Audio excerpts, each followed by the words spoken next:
നബിവാക്യം. എനിക്ക് മുമ്പുള്ള ദൈവദൂതന്മാർക്കെല്ലാം അവരുടെ ജനതയിൽ ആത്മമിത്രങ്ങളും അവരുടെ ചര്യകൾ പിൻപറ്റുന്നവരും ആജ്ഞാനുവർത്തികളും ഉണ്ടാകാതിരുന്നിട്ടില്ല. എന്നാൽ അവർക്ക് ശേഷം പ്രവർത്തിക്കാത്തത് പറയുകയും കൽപ്പിക്കപ്പെടാത്തവ പ്രവർത്തിക്കുകയും ചെയ്യുന്ന പിൻഗാമികളാണ് പിന്നീടുണ്ടായത്.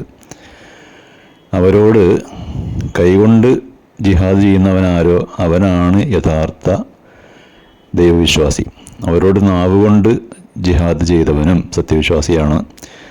അവരോട് മനസ്സുകൊണ്ട് വെറുത്തവനും വിശ്വാസിയാണ്. എന്നാൽ അതിനപ്പുറം ഒരു കടുകിട ദൈവവിശ്വാസം പോലും അവശേഷിക്കുന്നില്ല. സമാനാർത്ഥത്തിലുള്ള ഒരു നബിവാക്യം ഇങ്ങനെയാണ്: നിങ്ങളിൽ ആരെങ്കിലും ഒരു തിന്മ കണ്ടാൽ തൻ്റെ കൈകൊണ്ട് തടയട്ടെ, അതിന് കഴിഞ്ഞില്ലെങ്കിൽ നാവുകൊണ്ട് തടയട്ടെ, അഥവാ ഉപദേശിച്ച് നന്നാക്കട്ടെ. അതിനും കഴിഞ്ഞില്ലെങ്കിൽ മനസ്സുകൊണ്ട് വെറുക്കുകയെങ്കിലും ചെയ്യട്ടെ. അത് ദൈവവിശ്വാസത്തിൻ്റെ ഏറ്റവും താഴ്ന്ന പടിയിലുള്ളതാണ്. നന്മ ഉപദേശിക്കുക, തിന്മ തടയുക എന്നത് ഓരോ മനുഷ്യൻ്റെയും ഉത്തരവാദിത്തമായിട്ടാണ് ഇസ്ലാം പഠിപ്പിക്കുന്നത്.